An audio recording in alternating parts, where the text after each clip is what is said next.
일어나셔서 마태복음 11장 29절 오늘 우리가 배워야 할 것, 크리스천으로서 우리가 배워야 할 것들입니다. 우리가 배워야 할 것들.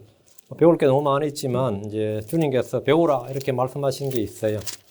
우리가 뭐 배워야 할 게 뭐 한두 가지가 아니겠지만 주님께서 배우라고 말씀하신 것들을 이제 직접적인 언급 있는 말씀들을 기준으로 우리가 오늘 살펴볼 겁니다. 자, 같이 마태복음 11장 29절 같이 읽읍시다. 나는 마음이 온유하고 겸손하니 너희 위에 내 몫을 메고 내게 배우라. 그리하면 너희가 너희 혼을 위한 안식을 찾으리라. 여기 보면 이제 내게 배우라 했죠. 우리가 배워야 할 것들이 있는데 오늘 이 말씀을 좀 다루겠습니다. 이제 펜 하나 잘 잡으시고 성경에다 표시하시면서 공부하시면 됩니다. 자, 기도하겠습니다. 위대하시고 거룩하신 주 하나님 감사합니다. 이 아침에 주의 말씀을 듣는 모든 혼들에게 은혜와 복을 넘치도록 부어주시고 성령 충만을 경험할 수 있도록 해주시옵소서. 성령의 기름 부음, 신선한 기름 부음이 차고 넘치게 해주시옵소서. 아버지 하나님 모든 말씀을 믿음과 잘 결합할 수 있도록 도와주시고 우리가 배워야 할 것들을 잘 배워서 저희 땅에서 모든 일에 좀 능숙하고 이 능숙함 있게 하시고 또 믿음의 삶이 어렵고 힘든 것이 아니라 아버지 하나님 평안하고 아버지 저희 몸에 딱 달라붙는 딱 맞는 그런 적합한 삶을 살 수 있도록 은혜 허락하여 주시옵소서. 아버지 하나님 주 예수를 따르는 성령을 따르는 이 믿음의 삶을 아버지 하나님 좀 능숙한 이 삶에 좀 능숙한 성도를 되도록 도와주시옵소서. 아버지 하나님 말씀에 능한 종이 되도록 도와주시옵소서. 주님을 따르는 일에 능한 종이 되도록 인도해 주십시오. 감사드리며 주의 성도 기도합니다. 아멘. 앉으시기 바랍니다. 오늘 전할 말씀은 크리스천들로서 우리가 배워야 할 것들이에요. 우리가 배워야 할 것들. 우리는 태어나면서부터 모든 것을 저절로 아는 것이 아니라 평생 동안 끊임없이 듣고 읽고 경험하며 배움으로 지식을 얻습니다. 사람은 타고난 것들이 아무리 많아도 배워야 할 것들을 배우지 않으면 아무것도 알 수가 없고 아무 일도 할 수가 없습니다. 그런데 놀랍게도 사람은 배워야 할 것은 잘 배우지 못하고 배우지 말아야 할 것들은 너무나 쉽게 알게 되고 익혀진다는 겁니다. 반대면 좋은데 아이들은 쉽게 죄를 알고 죄를 짓는 것을 배웁니다. 너무나 쉽게 욕을 배워요. 너무나 쉽게 거짓말에 익숙해집니다. 능숙해지고 선을 행하는 것은 아무리 배워도 잘 되지 않는데 악을 행하는 일은 너무나 쉽게 배우고 익혀집니다. 우리가 죄인들이기 때문입니다. 시편 106편 35절에 오히려 그 이교도들 가운데서 껴서 그들의 행위들을 배우며 이스라엘이 그들의 행위들을 배우더라 이거예요.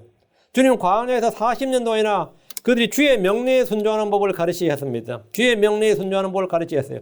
그러나 이스라엘은 주의 법, 주의 명령에 순종하는 것을 배우지 못했습니다. 보통 한 40년 배우면 어때요? 40년 배우면 그게 골수에 박힐 것 같은데 그렇지 않더라는 거죠. 대신에 이교도들의 행위나 불법과 죄는 몇 달, 몇 개월 만에, 아니 몇 년 만에 단숨에 그냥 다 배웠습니다. 사악한 자는 의를 배우려 하지 않습니다. 이사야 26장 10절에 사악한 자는 호의를 입을지라도 의를 배우려 하지 아니하고 곧바른 땅에서 불의하게 행하며 주의 위엄을 바라보지 아니하리다.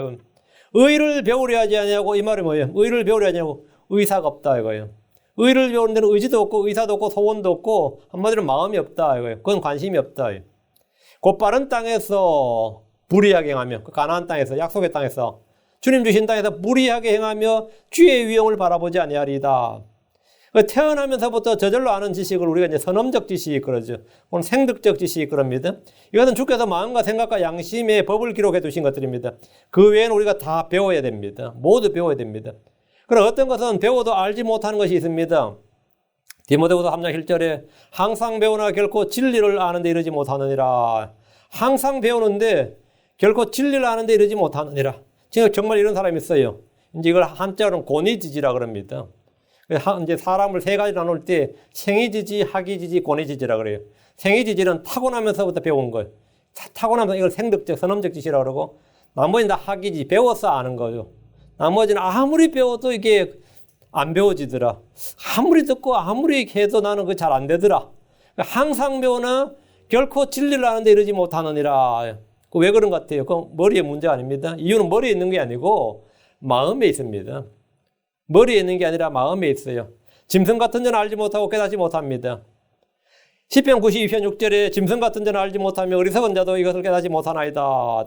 믿지 않는 자는 결코 깨닫지 못합니다. 이스라엘은 광야에서 매일 주의 이적들을 보았지만 그것을 깨닫지 못했습니다. 주를 신뢰하지 못했습니다.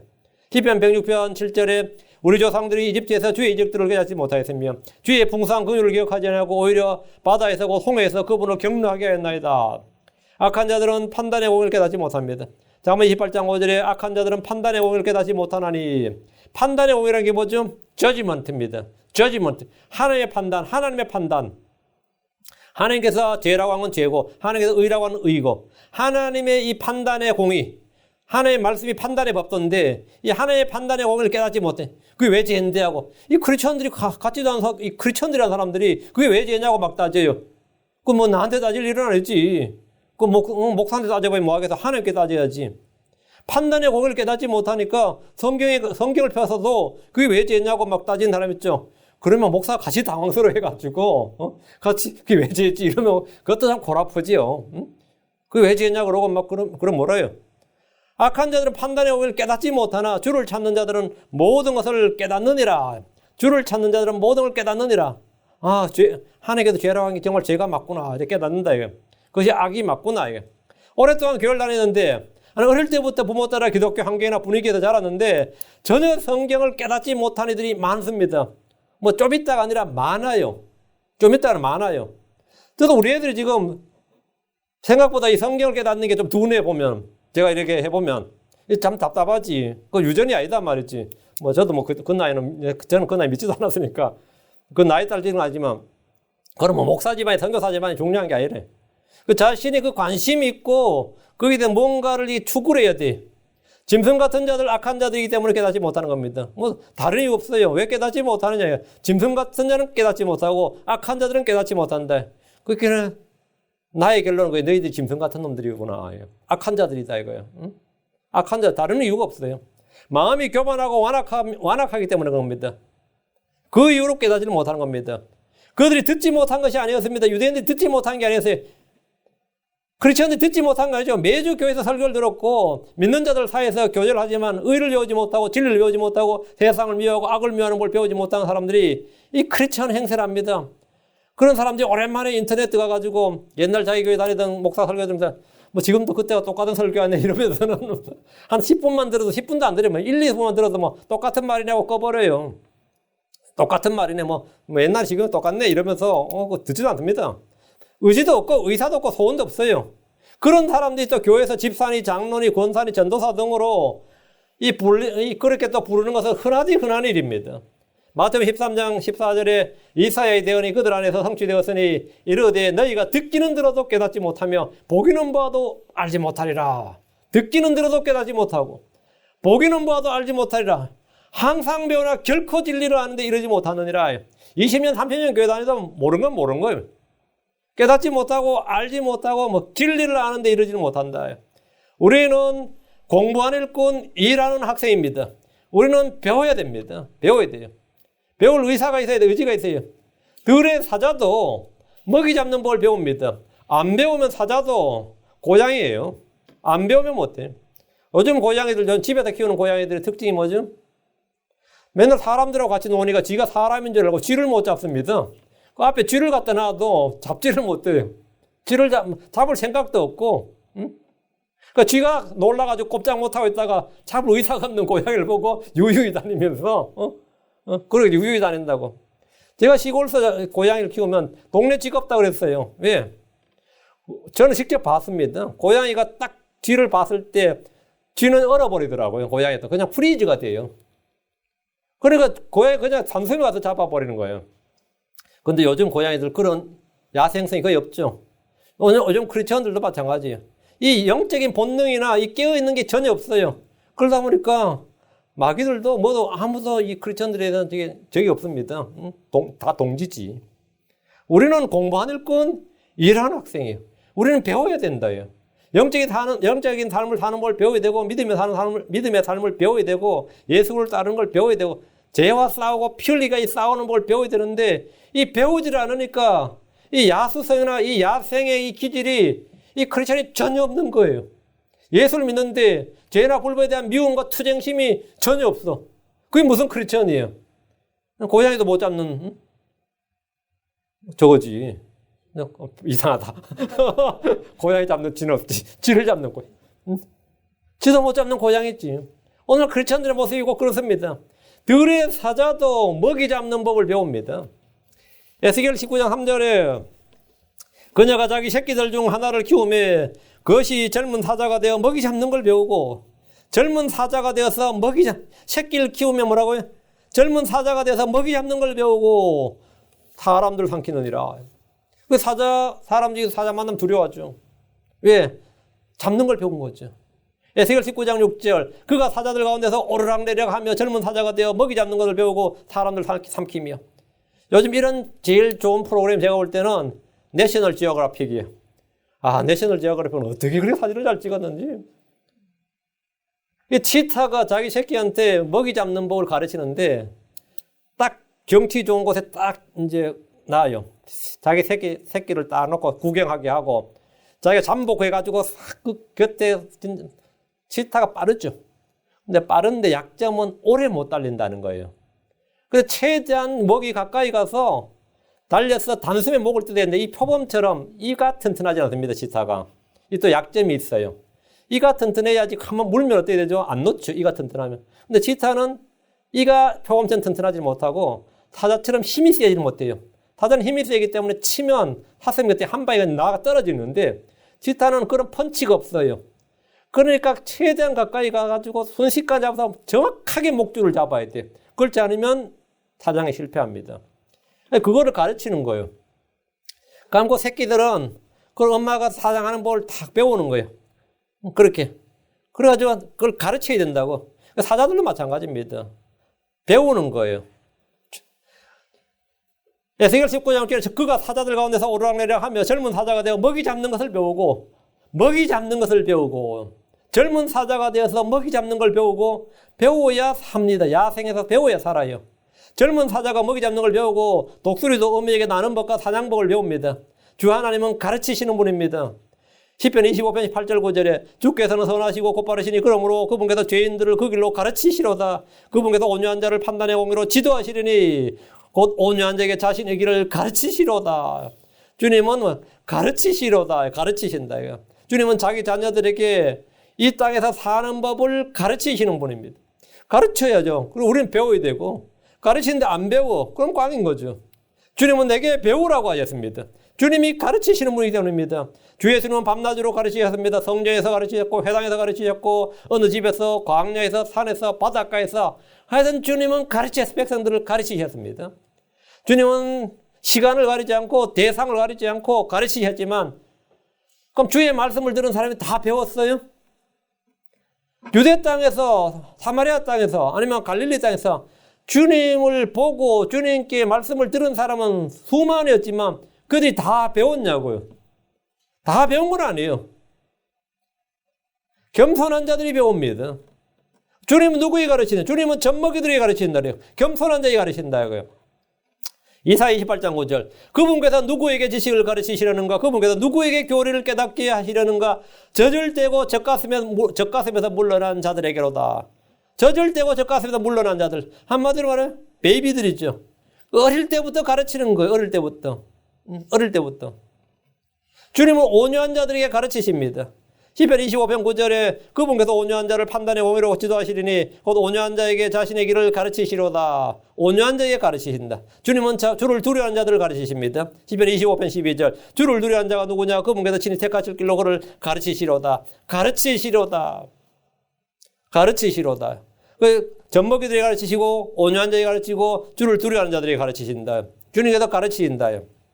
주님은 죄인들을 가르칩니다. 자, 그럼 주님이 가르치면 우리가 배워야 할 것들이 뭐냐? 인생에서 크리스천으로서 우리가 배워야 할 것들. 첫째, 주를 두려워하기를 배워야 됩니다. 첫째, 가장 중요한 시작의 비기닝이에요. 주를 두려워하기를 배우라요. 주 두려워하는 법을 배우라요. 하나님의 백성, 그분의 자녀들로서 우리가 배워야 할 첫 번째 진리는 주를 두려워하는 겁니다. 주께서 이스라엘에 가장 먼저 가르친 것은 뭐냐? 주를 두려워하는 것이었습니다. 신명기 4장 10절, 특히 내가 호렙에서 주 내 하나님 앞에 섰던 날에 주께서 내게 말씀하시기를 나를 위하여 백성을 함께 모으라. 내가 그들로 하여금 내 말들을 듣게 하여 그들이 땅에서 사는 모든 날 동안, 평생 동안 말이에요, 나 두려워하기를 배우게 하며 자기 자녀들에게 가르치게 하려 하노라. 그래서 배워서 너희는 자기 자녀들에게 가르치라 이거예요. 내가 주를 두려워하는 걸 배우지 못하면 자기 자녀들에게 가르칠 수가 없습니다. 그냥 교회를 데리고 다니는 건 어느 정도 할 수 있겠지만 내가 가르칠 수가 없어요. 나도 아는 게 없는데. 나도 주 두려워하는 걸 모른단 말이죠. 나도 믿음으로 사는 게 뭔지, 영적 전투가 뭔지, 죄와 싸우는 게 뭔지, 악을 대적하는 게 뭔지, 마귀를 대적하는 게 뭔지 모른다면 내가 어떻게 가르쳐요? 모두 땅에 사는 모든 날 동안, 땅에서 사는 모든 날 동안 나 두려워하기를 배우게 하며, 주를 두려워하는 것이 지식의 시작이고 지혜의 시작입니다. 주를 두려워하는 것은 생명샘입니다. 주를 두려워하는 것은 지혜의 공개입니다. 주를 두려워하는 것이 그의 보배입니다. 이사야 33장 6절에 지혜와 지식이 내 시대에 확고함이 되고 구원의 힘이 되리라. 주를 두려워함이 그의 보배이니라. 여러분이 주를 두려워하면 여러분은 보배를 가지고 있는 거예요. 주를 두려워함이 그의 보배이니라. 믿음의 단련이 보배고 주를 두려워함이 그의 보배예요. 그럼 여러분은 보배를 가지고 있는 거예요. 이런 이유로 우리는 주를 두려워하기를 배워야 됩니다. 배우는 방법은 주의 말씀을 듣는 겁니다. 그냥 어떻게 배우냐? 나도 배우고 싶어. 첫 번째는 by hearing. by hearing the word of God. 하나님의 말씀을 들음으로 우리는 배우는 겁니다. 들음으로. 신명기 5장 1절에 모세가 온 이스라엘을 불러 그들에게 이르되 오 이스라엘아 이날 내가 너희 귀에 말하는 법규와 판단의 법도를 들으라. 이것은 너희가 그것들을 배우고 지키고 행하게 하려 함이니라. 들으라. 그것들을 배우고 지키고 행하게 하려 함이니라. 이게 순서예요. 듣는 거 hearing. 듣고 뭐라고요? 배우는 거예요. 다음에 지키고 행하는 겁니다. 그러니까 들으라, 배우고 지키고 행하게 하려 함이니라. 주의 말씀을 듣고 귀를 기울이면 우리는 배울 수가 있습니다.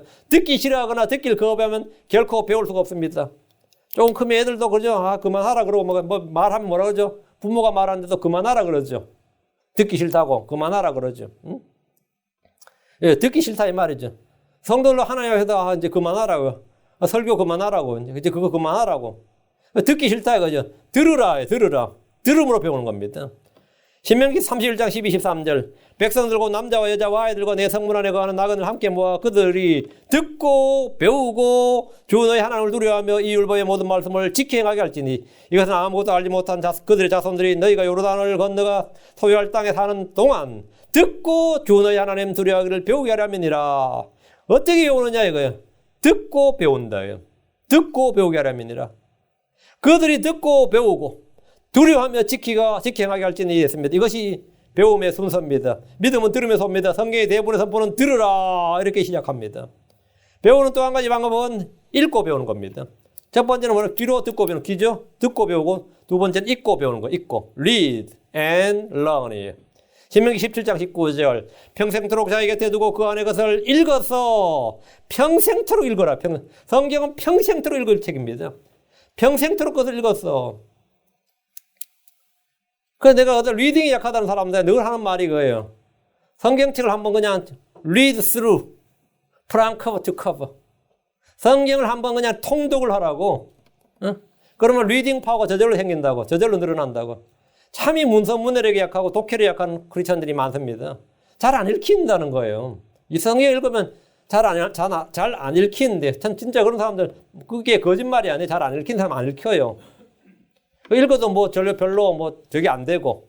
그러면 그때는 좀 인위적으로 인내심을 가지고 이해가 되든 안 되든 그냥 끝까지 읽어 나가야 됩니다. 끝까지 통과를 해야 돼요, 한번. 그러니까 한 번, 두 번 이렇게 창세기부터 계시록까지 그냥 통과를 해야 돼요. 중간에 이게 무슨 뜻이니 날 할 것 없이 그냥 read through, 통과라는 거예요. 그러니까 몇 번 해보면, 캄캄한 동굴도 몇 번 그 길을 통과하면 어떻게 되는 건 나중에 익숙해져요. 그렇지, 그 말씀을 통과를 해야 돼. 평생토록 자기 곁에 두고 그 안에 것을 읽었어. 주 자기 하나님 누려하기를 배우며. 읽었어 뭐 한다고요? 배우며. 그러니까 주 하나님 누려하기를 배우라 했는데 그걸 어떻게 배우냐? 듣고 배우고 다음엔 읽고 배운다. 이 율법의 모든 말과 이 법규를 지키고 행할 것이니라. 그러니까 읽어서 배우며 이 말씀대로 성경을 읽는 사람들은 주 자기 하나님 누려하기를 배울 수 있습니다. 주의 책을 읽고 배우면 그것이 성공입니다. 여호수아서 1장 8절 너는 이 율법책을 내 입에서 떠나지 말게 하며 밤낮으로 그것을 묵상하여 그 안에 기록된 모든 것에 따라 지켜 행하라. 그리하면 내가 내 길을 형통하게 하며 또한 크게 성공하리라. Great success. 성경에서 이 success란 말이 딱 한 번 나오는데 여기 나와요. 그 성경이 많고만 책이 1000페이지가 넘는 책에 success라는 단어가 한 번밖에 안 나옵니다. 이게 여호수아 1장 8절이에요. 근데 이 great success, 크게 성공한다는 거예요. 어떻게 하면요? 이 율법책을 내 입에서 떠나지 말게 하면 평생 읽으라고. 밤낮으로 그것을 묵상하여 그 안에 기록된 모든 에 따라 지켜 행하라. 그리하면 형통하게 되고 크게 성공한다. 주님은 여호수아에게 큰 성공의 비결을 말씀해 주셨는데 크게 성공한다 그러면 뭐 크게 부자가 된다든지 크게 명예를 얻는다든지 크게 지위를 뭐 높은 지위를 얻는다 그런 말을 안 해요. 주님께서 말한 성공은 사람이 말한 성공과 틀립니다. 여기서 말한 크게 성공한 큰 성공의 비결은 내 입에서 떠나지 말게 하며 읽기죠. 그리고 그 읽은 말씀을 묵상하는 겁니다. 읽은 게 없으면 들은 게 없고 읽은 게 없으면 묵상할 것 없어요. 그런데 그레이트 석세스를 했는데 이 큰 성공이란 뭐냐면 주를 두려워하기를 배우는데 성공한다 이거예요. 주를 두려워하기를 배우는데 크게 성공한다 이거예요. 주의 법을 지키는데 성공하고 주께서 하라고 주신 명령들을 수행하는데 내가 실패하지 않고 성공한다고요. 그리고 이웃을 사랑하는데 하나님을 사랑하는데 내가 실패 안 하고 성공한다는 거예요. 이게 그레이트 석세스입니다. 크리스천의 가장 큰 성공이 뭘 같아요? 내가 한평생 살면서 그래도 내가 물론 삶이 좀 찌질하긴 했지만 내가 큰 성공을 하나 했다. 그게 뭐? 그러니까 크리스천의 가장 큰 성공이 뭐예요? 믿음의 선한 싸움을 싸우고 자기의 달려갈 길을 마치는 겁니다. 그럼 그거는 뭐냐? 내가 인생 완전히 대박난 인생이에요. 내가 그레이트 석세스 큰 성공을 거둔 거라고. 여러분이 큰 성공을 거둔 것 같아요? 만약 그것이 됐다면 내가 평생 그 내 입에서 말씀을 떠나지 않게 하고 밤낮 묵상했다. 그러면 그 사람 뭐라고요? 예, 주를 두려워하는 데 성공했고 주의 말씀을 지키는 데 내가 성공했고 주의 명령들을 수행하는 데 성공했고 이런 걸 배움에 성공했다면 이 배움에 성공한 주 예수 그리스도를 알고 그분을 알고 그분을 배우는 데 성공했다. 이것은 가장 크게 성공한 사람입니다. 여러분 인생 성공한 것 같아요? 실패한 것 같아요? 아, 내가 자식들 못 키워서 나 실패했어요? 내가 뭐 벌어놓은 거 없어 실패한 것 같아요? 그런 건 성공과 실패의 기준이 아닙니다. 이것이 성공이다 할 때 이 성공이 뭔 것 같아요? 예, 주님 앞에 주님이 내게 주신 일들을 믿음으로 달려가고 내가 마치는 겁니다. 그럼 나는 인생 큰 성공한 겁니다. 크게 성공한. 그것이 되면 그는 크게 성공한 사람이에요. 난 성공한 사람이다 이거예요. 이 성공을 하려면 읽고 배워야 됩니다. 그냥 읽는 것이 아니라 평생도록 자기 곁에 두고 읽고 입에서 떠나지 말게 하라 이거예요. 다음 우리가 배우는 방법은 고난을 통해서입니다. 그냥 뭐 말로 되는 게 아니지. 어떤 것은 직접 해봐야 돼요. 하나님은 고난을 통해서 징계를 통해서 환난을 통해서 우리를 가르치십니다. 시편 94편 12절에 오 주여 주께서 징계하시며 주의 법으로 가르치시는 사람은 복이 있나니 주께서 징계하시며 가르친다. 징계하시며 주의 법으로 가르친다. 징계하시면서. 아 이게 진짜 무서운 말이죠. 주께서 징계하시며 가르치신다는 점에 주목하시고 징계는 중요한 티칭 메소드예요. 이 징계라는 것은 중요한 교수법입니다. 우리는 주의 징계와 단련과 고난을 통해서 주의 두려움을 배우고 주의 법규들을 배웁니다. 그럼 그 고난이 뭐죠? 하나님을 배우는 하나님의 지식을 배우는 툴이란 말이죠. 진리의 법을 배우는 툴이에요. 아주 중요한 방법이에요. 시편 119편 71절에 고난 당한 것이 내게 유익하오니 이로써 내가 주의 법규들을 배우게 되었나이다. 고난 당한 것이 내게 유익하오니 이로써 내가 주의 법규들을 배우게 되었다. 고난 당함으로써 주의 고난을 통해 배웠다 이 말입니다. 다음 우리가 배우는 방법은 주의 지혜와 주의 명체를 구해서 얻는 겁니다. 다윗은 시편 119편 73절에 주의 손이 나를 만들고 나를 형성하여 싸우니 내게 명체를 주사 내가 주의 명령들을 배우게 하소서가 있습니다. 주의 말씀은 영이요 생명이기 때문에 주의 명체를 필요합니다. 주께서 깨닫게 해주지 않으시면 우리는 아무것도 배울 수 없습니다. 주께서 지혜를 주시지 않으면 우리는 영에 속한 것들을 알 수가 없습니다. 야고보서 1장 5절에 너희 중에 어떤 사람이 지혜가 부족하거든 모든 사람이 너그러 주시고 꾸짖지 않으시는 하나님께 구하라 그리하면 그것을 너에게 주시리라. 말씀을 배우기 위해서 주의 뜻을 알고 깨닫기 위해서 지혜를 구하고 명체를 구하면 하나님께서 반드시 은혜롭게 응답해 주십니다. 여기에 대해서는 주님이 노하는 법이 없어요. 100% 응답이 됩니다. 주를 알게 해달라. 주를 더 잘 알게 해달라. 이 기도는 거절되는 일이 없습니다. 이 기도는 거절되는 일이 없어요. 위로부터 난 지혜를 구하셔야 됩니다. 주님으로부터 명체를 구해야 됩니다. 우리가 배우는 방법은 하나님 주신 성경 교사를 통해서입니다. 주님은 구약의 제사장들을 통해서 백성들을 가르치셨습니다. 말라기 장 7절에 제사장의 입술은 지식을 지켜야 하며 그들은 그의 입에서 율법을 구해야 하나니 그는 만군의 주의 사자니라. 주님은 대언자들을 통해 주의 말씀을 선포해 주시고 가르치셨습니다. 그들은 주의 지식을 가르치는 선생들이었습니다. 이사야 30장 20절 비록 주께서 너에게 역경의 빵과 고난의 물을 주시나 다시는 내 선생들을 구석진 곳으로 옮기지 아니하시리니 내 눈이 내 선생들을 보리라 합니다. 주님께서 다시는 내 선생들을 구석진 곳으로 옮기지 아니하리니 내 눈이 내 선생들을 보리라. 주님은 선생들을 옮기지 않는다. 구석진을 옮기지 않겠다 하셨는데 내 눈이 내 선생들을 보리라. 이 말은 신약에서는 사도들과 목사들을 통해서 가르치십니다. 목사는 목자와 교사의 준말입니다. 사도 바울은 이방인의 교사였습니다. 그는 가르치는 자였습니다. 빌립보 4장 9절에 너희가 내 안에서 배우고 받고 듣고 본 그것들을 행하라. 그 바울은 입체적으로 가르친 거죠. 내 안에서 배우고 그 사람들은 제자들은 배웠다 이거예요. 받았다 이거예요. 듣고 보았다 이거예요. 보았다. 그것들을 행하라고.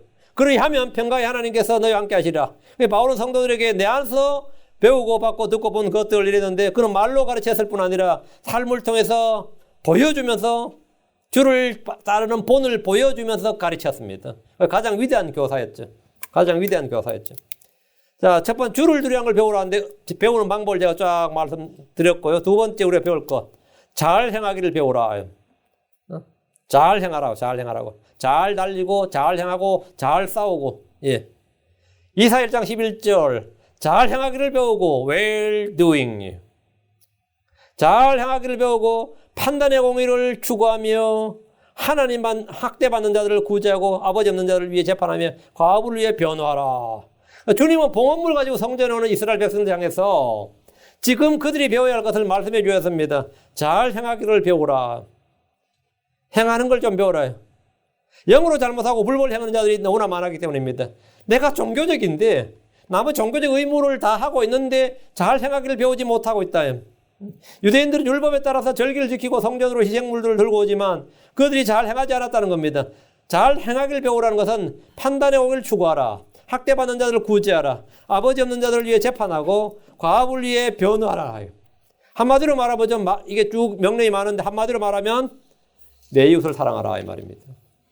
내 이웃을 내 자신같이 사랑하라. 형제를 사랑하라 이 말이에요. 그거를 배우라고요.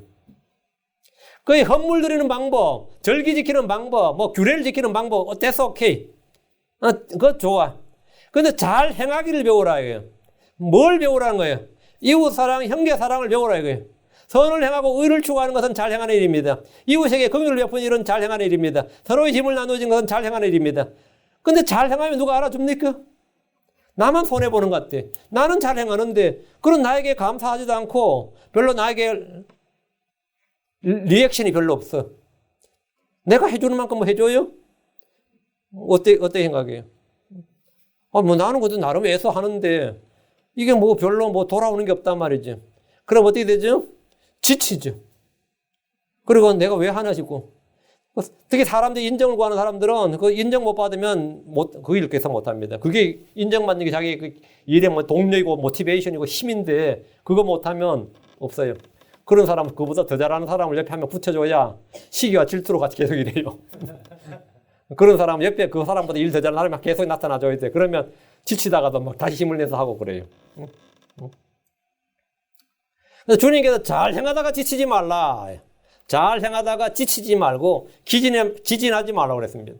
갈라디아 6장 9절에 우리가 잘 행하는 가운데 지치지 말지니 우리가 기진하지 아니하면 정하신 때에 거두리라. 데살로니가 후서 1장 13절에 그러나 형제들아 너희는 잘 행하는 가운데 지치지 말라. 잘 행하는 걸 배우고 잘 행하다가 뭐라고요? 지치지 말지니라. 기진하지 말지니라. 우리는 잘 행하는 가운데 지치거나 기진할 수가 있기 때문입니다.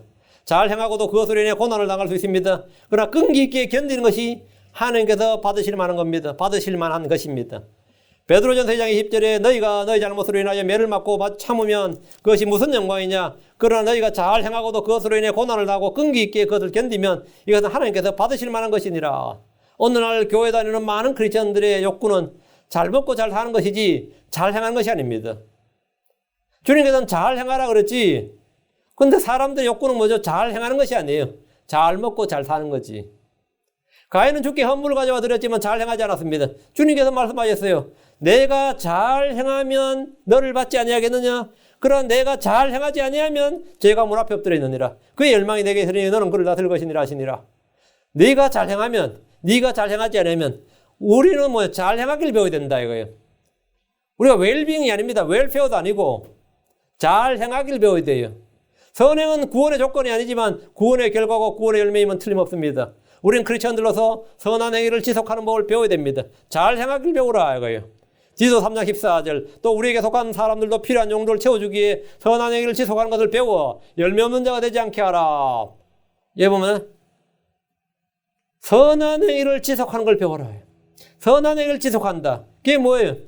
우리에게 속한 사람들로 필요한 용도를 채워주기 위해 필요한 용도를 채워준다. 여기서 말하는 선한 행위는 구제, 사역자들을 돕는 겁니다. 탐욕과 배금주의가 성행하는 이 시대에 사람들이 자기의 지갑을 열어서 누구에게 필요한 용도를 채워주는 일은 뭐 한두 번은 할 수 있는데 지속적으로 continuously 지속적으로 하는 일은 배워서 하는 겁니다. 지속적으로 하는 건 배워서 하는 거예요. 성도들이 헌금을 하는 것도 배워야 됩니다. 교회에서 헌금을 잘하는 사람들은 돈이 많아서 여유가 있어서 잘하는 거 아닙니다.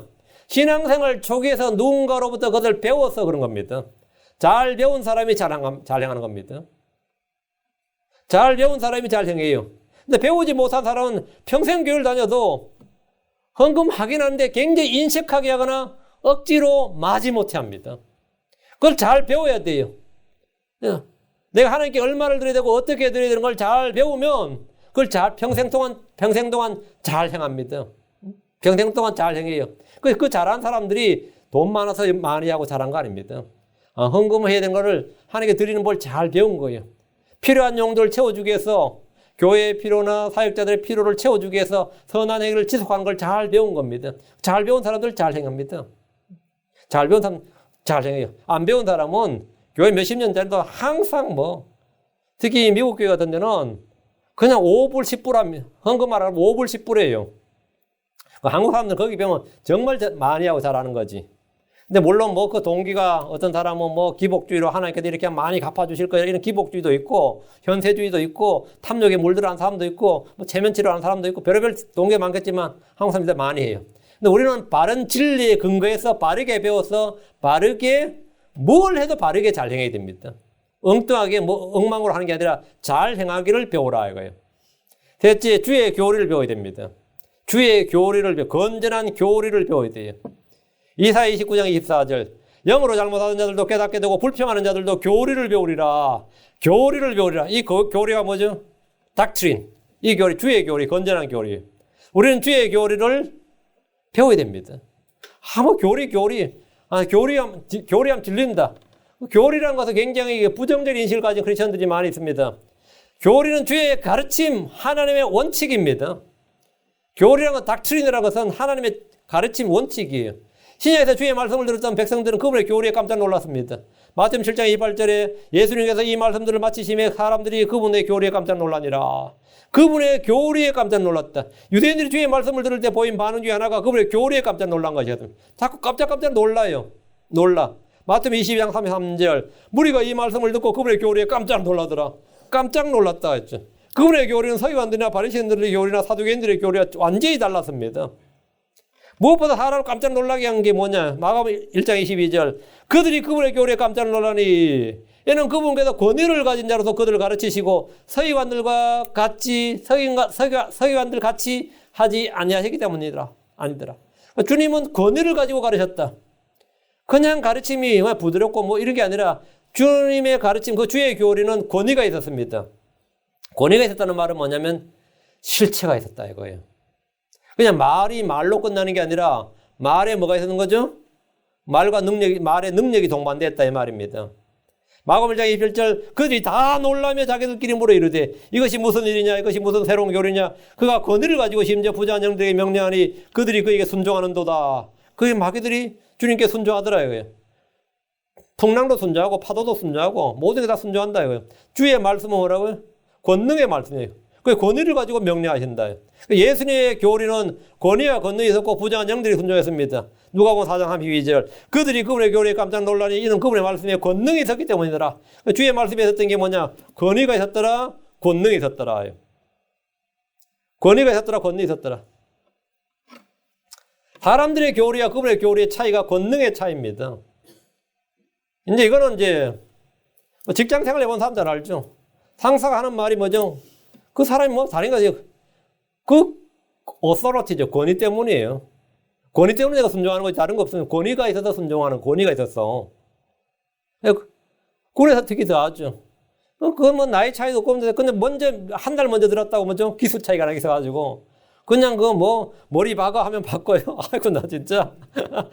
이건 뭐 사는 게 진짜, 이 권위가 뭔지를 보여주는 그 집단이에요. 권위가 뭔지를. 응? 권위가 뭔지를. 그냥 말 한마디에 그냥, 백부장이 이걸 잘 알았어요. 내 종대로 가라 하면 가고, 오라 하면 하고, 이걸 하라 하면 하고, 그냥 말 한마디에 그냥 착착착 되는 거죠. 왜 이 대통령의 말을 왜? 그 대통령이라는 구조는 권위와 권능 때문이죠. 근데 주 예수님 뭐죠? 목수였어요. 그리고 유대사에서 유력한 어떤 종교 지도자나 뭐 대제사장이나 어떤 유력한 가문에 아니면 어떤 뭐 재판관이나 이런 게 주님은 아니었다고요. 그냥 평민이죠. 평민 중에도 하층민의 평민입니다. 그런데 그분의 말씀에 뭐가 있더라고요? 권위와 권능이 있더라고요. 권위와 권능이 있더라고요. 그러니까 사람들은 예수님 말을 안 듣죠. 사람들은 잘 안 듣죠. 그래서 자발적으로 들은 사람들이 제자들이고, 예를 들어 뭐 깊은 데로 와서 그물을 내리라 그러면 베드로가 밤새 수고했는데 지금 또 나가야 돼요? 그 말 듣고 싶겠어 안 듣고 싶겠어? 여러분 한번 생각해 봐요. 밤새 그물을 내렸다가 이제 아침에 나와서 이제 씻고 집에 와서 한술 뜨고 자야지. 응? 근데 예수님께서 다시 바다로 나가서 그것도 가까운 데다 깊은 데로 와서 그물을 내리라 그러면은 차라리 죽여 그러지. 응? 근데 자발적으로 베드로는 순종을 했죠. 자발적으로 순종을 했고, 뭐 가나 혼인잔치도 종들도 마찬가지예요. 물을 떠다가 저기다가 그게 바빠 죽겠는데 예수님이 그런 말 하면 뭐 지가 해당장도 아니고 여기 연애 주관자도 아니고 신랑도 아니고 그죠? 그런 사람이 와가지고 자기도 개기면서 말이야 나한테 시키면 어떻겠어요? 근데 자발적으로 순종을 했다고. 자발적으로 순종한 건 사람들이고 자발적으로 예수님께 그 순종을 했고 반대 부정한 영들이나 질병이나 이건 뭐 어떻게 된 거죠? 자발적 순종이 아니라 주님의 뭐죠? 예, 그건 false였어요. 주님 그때 파워는 그들은 자발적 순종한 게 아니라 주님의 권능과 권위로 해서 한 거예요. 그러니까 주의 말씀은 그 자체에 뭐가 있었다? 권능이 있었고 실체가 있었습니다. 사람들의 말은 그냥 말일 뿐입니다. 말로 그칠 뿐이에요. 그러나 주의 말씀은 말과 더불어 그 실체가 있습니다. 나사로야 나오너라 이렇게 말씀하면 무덤에 대고 그게 뭐 하는 소리입니까? 그 무덤에 대고 무덤에다 나사로야 나오너라 이랬어요. 그러니까 무덤에서 나사로가 수의를 입고 나오는 거예요. 그 말씀이 떨어지는 순간에 뭐 있는 거죠? 실체가 있는 거죠. 그 무슬림의 장시제가 무함마드인가요? 그냥 뭐 제자들 앞에서 산을 보면서 산아 이리 와라 고함을 질렀는데 산이 오겠어요 안 오겠어요? 안 오지. 그러니까 멋쩍죠. 안 오니까 내가 그리 가리라 이랬어요. 네가 안 오면 내가 간다 이거야. 근데 거기에 그렇게 감동받는 사람들이 있어. 내가 볼 때 그 또라이 수준인데, 어? 또라이 수준이죠. 우리 그런 말 많이 하죠. 저기 있는 거 보고 저기 내 뒤로 가라. 뭐 앞에 있는 모든 것들아 내 뒤로 가라 하는데 말 들어요? 내 말에는 권위와 권능이 없다고. 있어요 없어요? 없지. 내가 뭐 저거 뒤로 가라 하면 가요? 그럼 나 권능이 없습니까? 없으니까 내가 뒤로 돌아서리라 이런 거지. 내가 뒤로 돌아오고 내 뒤에 있는 거니까. 이건 말장난이지 이거는. 그게 뭐 그 말장난에 뭐 감동 받을 일 없다고. 예수님께서 나사로야 나오너라 했는데 무덤에서 아무도 안 나와. 내가 들어가리라 그래요. 그럼 그거 완전 황당한 말이지 그거는. 뭐 말도 안 돼. 근데 주님께서 나사로야 나오너라 이 말씀이 따라 이럴 때 죽었던 나서 죽은 지 뭘 나흘이 돼가지고 몸이 지금 썩어 들어가고 있는데 냄새가 나고 있는데 그 나사로가 나왔단 말이죠. 나사로 실제 나왔다고. 그러면 누가 놀랄 것 같아요? 보는 사람이 완전히 기절한 거죠. 깜짝 안 놀랄 수가 없는 거지. 만약 그걸 본 사람이 아무도 안 놀라면 예수님이 더 놀랄 거예요. 이거 보고도 안 놀라면 야 이거 보고도 안 놀라네. 예수님이 더 놀랐지. 그렇죠? 마귀들이 나가라 하면 그 사람 속에 있던 마귀가 나갑니다. 그거 나와요. 병자들에게 내 죄가 용서받았느니라 하면 병자가 벌떡 일어납니다. 그 말씀과대로 말씀이 뭐가 있는 거예요? 권위와 권능이 있었다. 어서럽지한 파워가 있었다 이거예요. 그러니까 주의 말씀은 단순히 말이 아니라 능력이었다. 권능이었다. 빛이 있으라 이렇게 어둠에게 빛이 있으라 해서 뭐 되는 거죠? 주의 말씀이 그분의 입에서 나올 때 빛이 있었다고요. 빛이 있으라 할 때. 그분의 말씀에 권위가 있었고 권능이 있었는데 그와 동일한 권능이 사람들 앞에서 주님은 계속 보여주신 거예요. 계속 보여주신 거죠. 그 사람들이 그분의 교리에 그냥 뭐 깜짝깜짝 놀라는 거죠. 그 예수님께서 말씀하셨습니다. 요한복음 7장 16절 예수님께서 그들에게 대답하여 이르시되 그 내 말에 권위가 있고 그 자꾸 놀라는데 이게 왜 이러냐 이거예요. 예수님께서 그들에게 대답하여 이르시되 내 교리는 내 것이 아니요 나를 보내신 분의 것이니라. 그 내가 하는 이 말이 지금 뭐라고요? 예수라는 이 사람이 하는 말이 아니라 이건 지금 뭐라고요? 하나님으로서 하나님의 말이니라 이거예요. 내 교리는 내 것이 아니요 나를 보내신 아버지 것이니라. 그러면서 그게 말이 되는 거지. 그럼 나사로에 나오너라가 나사로 볼때리라는 게 말이 되죠. 왜? 내 아버지 나를 보내신 분 내 것이 아니라잖아요. 나를 보내신 아버지 것이니라. 그 예수님의 교리는 그 가르침 말씀은 다 하나님의 교리, 하나님의 가르침, 하나님의 말씀이란 겁니다. 주 예수님 자신이 지금 뭐란 거죠? 예, 하나님이란 말이에요. 주께서 말씀할 때 주의 이름으로 말하는 주 하나님의 만군의 주께서 말씀하시는 이렇게 안 하고 내가 너에게 말하노니 진실로 내가 너에게 말하노니 verily verily I say unto you. 주님 늘 이거 내가 너에게 말하노니 이렇게 내가 너에게 말한다 하고 나서는 뭐라고 이게 하나님의 말씀이다만 그럼 아버지의 말씀이니라 이게 뭐가 된 거죠? 내가 뭐라고 하나님이라 이 말이지. 그리고 그것을 실제로 그 말 장난이 아니라 실체를 막 보여줘 버리니까 사람들이 참 이거 완전 확 나오죠. 그게 사람이 대신 하나님이구나. 하나님이 사람의 모습으로 오셨구나. 우리는 건전한 교리, 순수한 교리에 주의를 기울이고 그 교리를 배워야 됩니다. 신명기 32장 11절 2절 오 하늘들이여 너희는 귀를 기울이라 내가 말하리라. 오 땅이여 내 입의 말들을 들을지어다. 내 교리가 비처럼 내리면 내 말이 이슬처럼 맺히되 연한 채소에 내리는 가는 비와 풀에 내리는 소나기 같으리라. 왜 이렇게 교리가 왜 비처럼 이슬처럼 가는 비 풀에 내리는 소나기 왜 이렇다는 거죠? 사람은 모든 육체는 풀이요. 모든 육체는 풀이. 우리는 풀이다 이거예요. 주의 교리는 비고 이슬이다 이거예요. 주의 교리는 딱딱한 것이나 어려운 것이 아니라 비처럼 내리고 이슬처럼 맺히는 겁니다. 연한 채소에 내리는 가는 비, 풀에 내리는 소나기 같은 겁니다. 우리는 풀과 같고 나무와 같기에 비와 이슬 같은 교리가 반드시 필요합니다. 유대교는 사람들의 명령들 교리로 가르쳤습니다. 캐톨릭 교회는 사람들의 명령들과 전통을 교리로 가르쳤습니다. 많은 개신교들 역시 사람들의 명령들을 교리로 가르치고 있습니다. 그래서 마가복음 7장 7절에 그러나 그들이 사람들의 명령들을 교리로 가르치며 내게 헛되이 경배하는도다. 그들은 사람들의 명령을 교리로 가르친다. 우리는 사람들의 명령 그게 아니라 교회 전통 이게 아니라 주의 말씀을 뭐라고 교리로 배워야 돼요. 우리는 대언자들과 사도를 통해서 우리의 전달된 교리를 배우고 그 교리의 틀에 마음으로부터 순종해야 됩니다. 로마서 6장 17절 그러나 하나님께 감사하려다 너희가 제 종이어서나 너희에게 전달된 교리의 그 틀에 마음으로부터 순종하고 이를 통해 양육을 받으면 그리스도의 선한 사역자가 됩니다. 굿 미니스터가 된다 이거예요. 디모데전서 4장 6절에 내가 형제들에게 이것들을 기억하게 하면 내가 도달한 믿음의 말씀들과 선한 교리들의 말씀들로 양육받은 예수 그리스도의 선한 사역자가 되리라.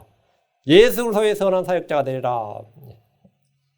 주의 교리를 배우라. 우리가 배워야 할 겁니다. 일생 동안 우리가 배워야 될 것. 다음 넷째, 말씀이 무슨 뜻인지 배우라. 우리가 성경을 읽고 공부하면서 그 말씀이 무슨 뜻인지 배워야 됩니다. 그 말씀의 뜻이 무엇인지를 배워야 돼요. 많이들이 성경 읽지만 그 의미를 모른 채 그냥 읽고 맙니다. 이것은 수박을 사서 겉만 핥아보고 다 먹었다고 하는 것과 같습니다. 껍질을 벗기고 그 속에 있는 것을 열어서 먹어야 됩니다. 마찬가지로 성경은 그 말씀의 의미를 명료하게 알고 깨닫고 믿어야 됩니다. 마태복음 9장 13절 오직 너희는 가서 내가 긍휼을 원하고 희생을 원치 아니하노라 하신 말씀이 무슨 뜻인지 배우라. 그 말씀이 있는데 내가 긍휼을 원하고 희생을 원치 아니하노라 이 말씀이 호세아서 있죠. 호세 6장에 있어요. 이 말씀이 무슨 뜻인지 배우라. 말씀이 무슨 뜻인지 배우라고요. 우리는 성경의 말씀을 읽고 듣는데 그것이 무슨 뜻인지를 배워야 돼요. 난 의로운 자들 부르러 오지 아니하고 죄인들을 불러 회개하게 하려고 왔노라 하시니라. 제가 하는 사역 중에 대부분 이겁니다. 말씀이 무슨 뜻인지 배우라. 이거. 성도들이 주의 말씀을 대할 때 금을 찾듯이 은을 캐듯이 그렇게 부지런히 찾고 구해야 됩니다. 성도는 무릇 하나님의 말씀을 갈망하는 법을 배우고 그 의미를 탐구해야 됩니다. 음식을 먹을 때 그 맛과 향을 느끼려 하듯이 주의 말씀에서 최대한 주의 신격과 성품과 능력과 은혜를 맛보아야 됩니다.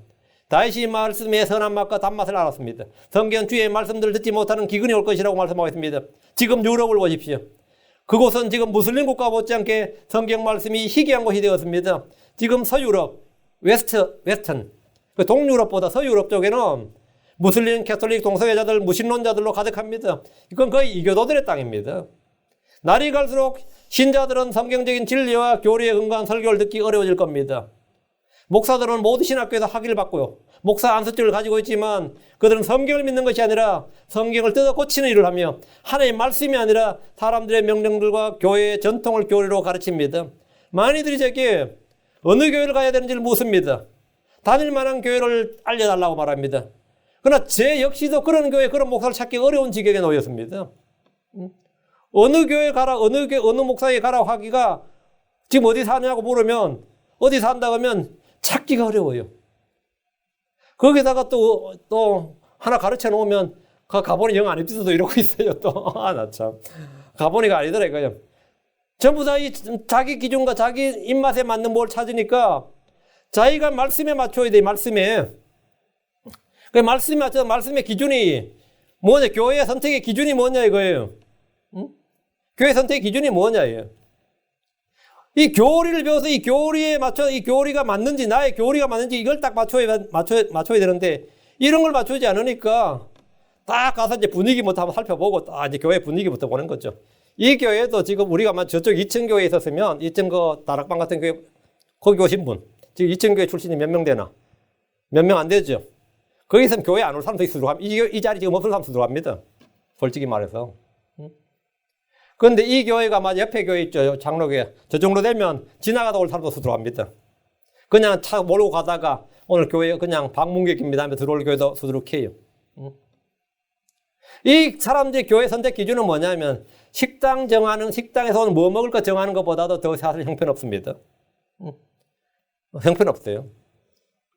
근데 그들은 성경 말씀을 믿고 말씀을 가르치고 이런 교회가 아니라 어떻게 하든 뭐 그냥 사람 붙들어 두려는 이 시스템으로 가득 찬 교회들 있죠. 그럼 또 그 사람들도 다 스캔해요. 다 떠보고 한번 사람을 떠보고 성도들이 얼마나 요즘 약삭 빠르고 약았는지. 근데 이제 보통 이제 그런 성도를 다스리려면 목사가 더 약아야 됩니다. 목사가 이 성도보다 더 약아 빠지고 더 닳고 달아야지 그런 사람들을 사실은 이게 마음대로 다룰 수가 있어요. 근데 이제 나처럼 어리버리하면 이제 다 놓치는 거지. 마치만 미끄러운 고기를 진짜 맨손으로 그것도 기름 잡고 잡는 꼴이에요. 다 빠져나갑니다. 그런 거 어떻게 하는지 아세요? 갈고리를 확 끼워 꽂아야 되는데 저희 교회는 안 그렇다고. 왜? 그 사람들의 선택과 자율 이런 걸 맞춰야 된다고. 그냥 하라고 하는 거죠. 저도 보면 요즘 그런 성경적인 교회 찾기 어려워요. 그 교회 말이 성경대로 믿는 교회 하지만 킹제임스 쓴다고 해도 저는 뭐 추천하기 어려운 시기.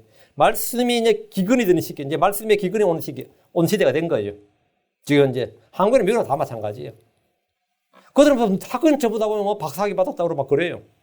주님께서 말씀은 빵이라고 하셨습니다. 마태복음 4장 4절에 그분께서 응답하여 이르시되 기록된 바 사람이 빵으로만 살 것이 아니요 하나님께서 나오는 모든 말씀으로 살 것이니라 하였느니라. 요번 말씀에 대한 욕구가 있었습니다. 말씀에 대한 욕구가 있었어요. 욥기 3장 12절 내가 그분의 입술의 명령에서 돌이키지 아니하고 내게 필요한 음식보다 그분의 입의 말씀들을 더 귀히 여겼도다. 그 욥이 오래 참고 인내 본으로 기록되어 있는데 그 힘이 어디서 나온 거죠? 여기서 나온 거죠. 그분의 입의 말씀들을 더 귀히 여겼도다 말이에요. 이것은 우리가 배워야 하는 겁니다. 그리스도인이 되었다고 말씀을 저절로 다 아는 게 아닙니다. 그런 일은 없어요. 내가 성령을 받았다고 성경을 저절로 알게 되는 것이 아닙니다. 그런 일은 없어요. 그런 일은 없어요. 어떤 분이 이야기를 하는데 제가 킹제임스 성경 가르칩니다. 킹제임스 성경 개혁과 차이를 하면서 킹제임스 성경에서 아담은 살아있는 혼이라 되었다. 첫사람 아담은 살아있는 혼이 되었다. 사람은 살아있는 혼, 리빙 소울이다. 근데 개혁 성경은 리빙 스피릿으로 되어 있다. 리빙 스피릿이면 아담은 사람이 아니라 천사가 되는 거죠. 천사들은 영이니까. 그 개혁에는 아담이 천사로 되어 있다고요. 호흡을 불어넣으니까 사람이 뭐가 됐다고? 생명이 된지라 이래 되어 있다고. 그 사람이 아니라고. 아담은 사람이 아니라 천사예요. 개혁에 따르면. 그런데 고린도전서 15절에 따르면 첫사람 아담은 살아있는 혼인이라 이래 있다고. 그러니까 뭐가 되는 거죠? 예, 개혁 성경 자체로도 안 맞다고. 그럼 가르쳐주면 해야지. 그런데 또 반발을 팍 하는 거예요. 이 반발을 탁 하면서 막 아주 좀 황당하죠. 제가 그런 꼴을 많이 봤으니까 그런 걸 가지고 그런 말하는 건 아닌데 말씀을 가르쳐 주면 이게 상고하거나 그런 거라 보질 않습니다. 그러면 개혁성경 구원이 없습니까? 또 이러고 있어요. 나오는 반응이 뭐 이런 식이야. 그럼 우리가 받은 구원이 아닙니까? 그럼 내가 다닌 교회가 그럼 완전히 잘못된 겁니까? 잘못된 거 맞지. 잘못했죠. 그럼 지금까지 내가 배운 거 다 잘못됐지. 네 분명히 생명이라고 배웠다고. 첫사람마다 하면 생명이라고 배웠다고. 그래가지고 독특한 교리가 막 쏟아져 나오더라고. 가만히 듣고 있으니까. 그걸 제가 이제 사도행전 17장 펴가지고 모든 인류, 모든 사람 한 피로 만들어졌다. 사람은 두 종류가 아니다. 그걸 다 했어요. 처음 보는 교리. 몇십 년을 교회 다니는데 그 구절을 처음 봤나 봐. 앱으로 막 찾더라고요. 그거 딱 보니까 뭐 개혁에도 똑같이. 근데 개혁은 한 피가 아니라 원블러드, 킹제임 원블러드인데 한 혈통으로 돼 있더라고요. 한 혈통이나 뭐 한 피나. 어쨌든 간에. 그거 다 했으면. 그럼 뭐 어떻게 돼야 돼요? 내가 그동안 크게 잘못 알았네요. 뭐 이래 나야 될 거 아니에요, 정상적이면. 절대로 그렇게 안 나옵니다. 내가 그대로 잘못 배웠네요, 잘못 알았네요. 그러잖아요. 말씀이 무슨 뜻인지, 교리가 뭔지 이게 완전히 엉망인데, 그럼 내가 어떻게 해야 되냐? 제대로 배워야지, 지금부터. 지금부터 제대로 배워야지. 그런데 킹제임 성경 안 쓰는 교회, 나 킹제임 성경 쓰던 교회 다니던 성도가, 뭐 형제교회, 지방교회, 뭐 이런 데 가는 거 보면 황당한 그 자체입니다. 이거 완전 또라이지, 이 정도면. 응? 그건 차라리 여호와의 정이나 몰몬교나 안 시켜간다 그러면 내가 차라리 뭐 돌아오면 나보다 싶지, 뭐 마귀 들려 나보다 싶지만, 그런 사람이 뭐 다시 뭐 장로교 간다, 뭐 사랑의 교회 간다, 뭐 이런 나가, 제가 그냥 다 황당합니다. 다 황당해. 말씀에 대한 의미를 전혀 지금 이 킹제임 성경이 이 교회를 지금 한참 다녀서도 이 킹제임 성경의 유일성, 이게 하나님의 말씀이라는 것을 전혀 모르는 거예요. 크리스천이 되었다고 말씀을 제대로 다 아는 거 아니에요. 그냥 이 몸에 앉아서 그냥 여기서 설교 좀 듣고 있다고 다 하는 거 아닙니다. 응? 전 그것도 모르고 옛날에 그냥 목사님 설교 많이 들었습니다. 그럼 제가 그냥 크레딧을 막 줬어요. 그럼 믿음이 많이 성장했구나. 개뿔 진짜 아무것도 아니었어요. 목사님 뭐 설교 뭐 다 프린트해가지고 제가 개뿔, 아이고, 달달은 뭐 달달이야. 아무것도 몰라요. 근데 제일 더 황당했던 건 목사님 우리 교회에 교리를 가르쳐야 된다고 말하는 분이 있어요. 우리 교회 성도들이 교리가 전혀 모르는데, 어떤 분이 저한테, 내가 알았다고, 그렇던가요? 제가 볼 때 그분이 교리를 제일 몰랐어요. 이야기를 하면 교리를 제일 몰라. 근데 그분이 생각할 때는 우리 교회 전부가 교리를 너무 모르는 거예요. 응? 이 전부 황당하죠, 전부 다. 근데 뭐 해야 돼? 배워야 되는데, 성경은 저절로 아는 법은 없어요. 성경을 저절로 알게 되는 건 아닙니다. 말씀의 뜻과 의미를 명료하게 배우고 깨닫는 방법은 뭐냐?